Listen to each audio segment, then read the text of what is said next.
What's going on YouTube? This is Dominick Arena and I'm here with the all-new Supro Super. This is the brand new version of it. They're now actually calling it the 64 Supro Super. And only difference between that and the old one is they've upgraded the speakers. So this one now has a Jensen C8R in its stock. It's 5 watts all tube.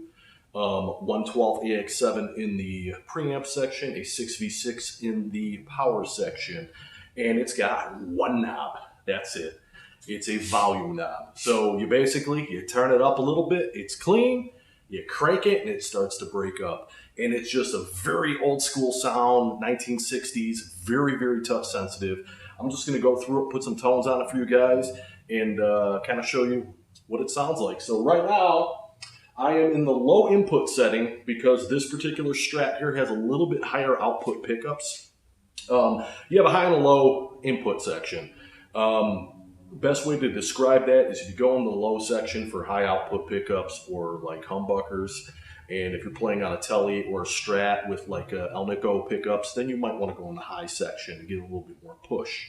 Or if you just want more dirt, go in the high section. But I am in the low section. I got the volume at about 1 o'clock, and it sounds something like this.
That sounds pretty good, man. It's very, very, very touch sensitive. Kind of got that little bit of pushing it about 1 o'clock. It's got a little bit of that push on the power section. Not a ton of compression coming on yet.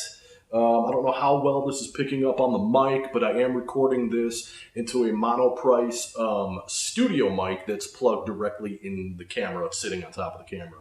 So hopefully it's picking it up all right. I have no effects on, nothing.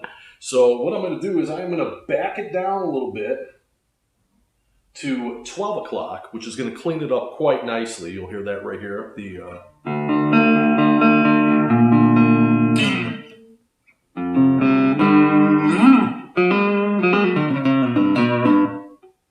We'll try something right here.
fucking around when I hear that. We'll try something else right here, right on the middle pickup. We'll leave it at this setting. We're about 3 o'clock, so we're about 75% up on the volume.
Different.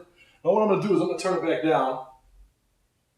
I'm going to put it about 9, 10 o'clock, which is going to be very clean. I'm going to go back to the neck position. We'll try something bluesy here for a second. See how it sounds on a clean, pure clean tone.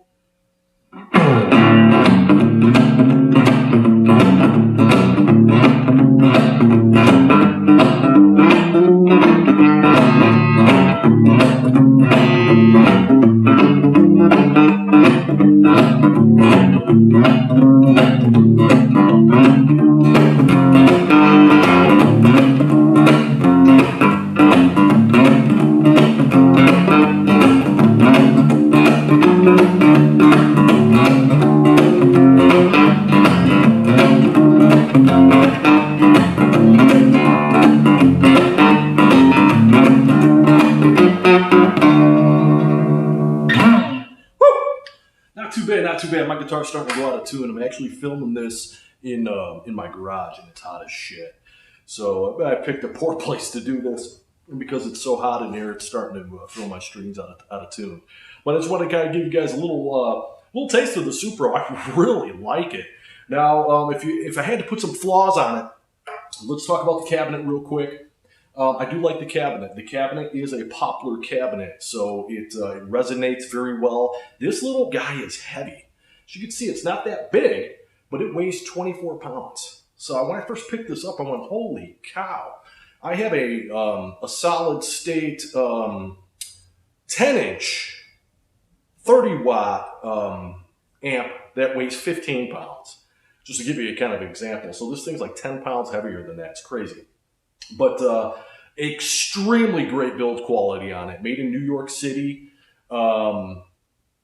which is to be expected from Supro, man. Supro fucking does pay attention to detail. Got to give them that. Like I said, this does have the new Jensen C8R in it, rather with the old ones. The old ones were called 1606. This is 1606J, and the J means Jensen speaker.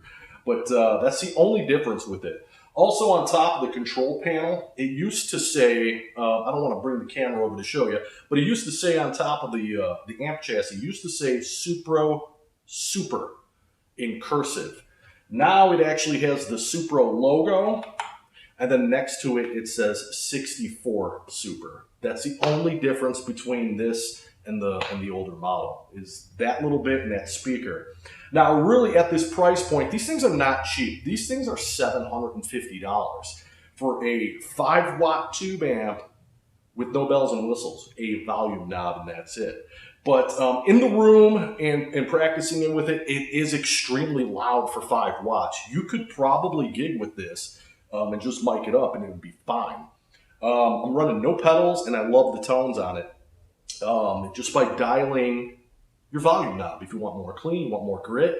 And just remember too, the farther you push it up, you start getting that natural compression from being a tube amp, so you don't have to run any pedals or anything like that. I might throw a delay pedal on it here and there, but that's like it. I love the fucking amp. It's just a little pricey. So what would I compare this to? Well, the only other amp I could think of that has an 8-inch speaker, 5 watts, and just one knob is the 1957 Fender Champ. Now, the Fender Champ has been reissued, and they're $1,000, but you do get a lot more with the Fenders. So I did notice on the Fenders, they have a Ted Weber Alnico speaker on it. I would love to see this with an Alnico speaker in it. I just don't think it's going to fit. The ceramic magnets are usually thinner. Alnico magnets are usually bigger. Sometimes they have a bell on it, sometimes they don't. I just have a feeling it's going to hit the amp chassis and you're not going to be able to get one in there. I don't know, I might have to experiment. Also on the Fender, you get hand-wired. These are not hand-wired. These are still PCB boards. The tubes in it are Ruby tubes from the factory, but you can definitely put in any tubes you want. I think these tubes sound fine. Ruby tubes are JJs. They're JJ tubes. They're the exact same fucking thing.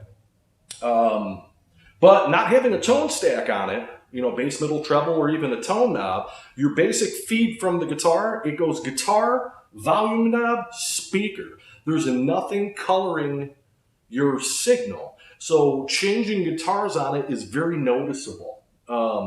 So if you got a guitar that you thought kind of sounded the same on a different amp, because I have three Strats, and on certain amps, they pretty much all sound the same. This amp, I can tell the color differences between it. The ceramics are very bright and punchy. My Alnico 3s are warm and low output. And then my Alnico 5s are kind of like the best of both worlds. So you notice that with an amp that has no frills. It's literally taking the tone of your guitar and allowing the preamp to do most of the work. Another thing I'm a little disappointed about is there's no slipcover. At $750, you would think that this would come with a slipcover. Even $400, $500 Fenders do.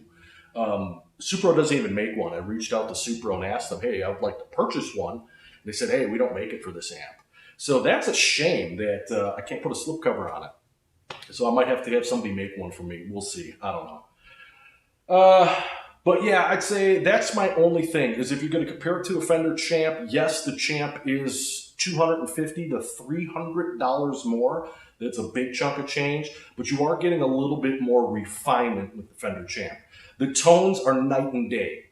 This amp is brighter than the Fender Champ. The Champ, to me, that has that tweed tone, that boxy, woody, gritty tone. This is brighter, and I think a lot has to do with that Jensen speaker that's in it. And also, it gets dirtier.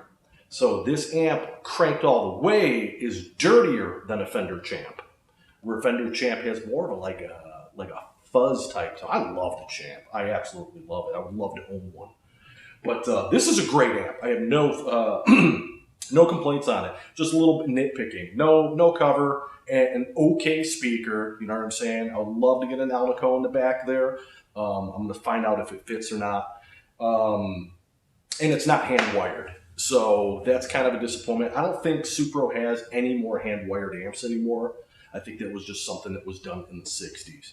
But great amp. Once I get my mics situated, I would like to record this right into my 4-track recorder and maybe throw it up on YouTube so you guys can actually hear some studio-style recordings rather than me just playing in the garage, picked up on a condenser mic that's hooked up to the camera, which is about 4 feet away.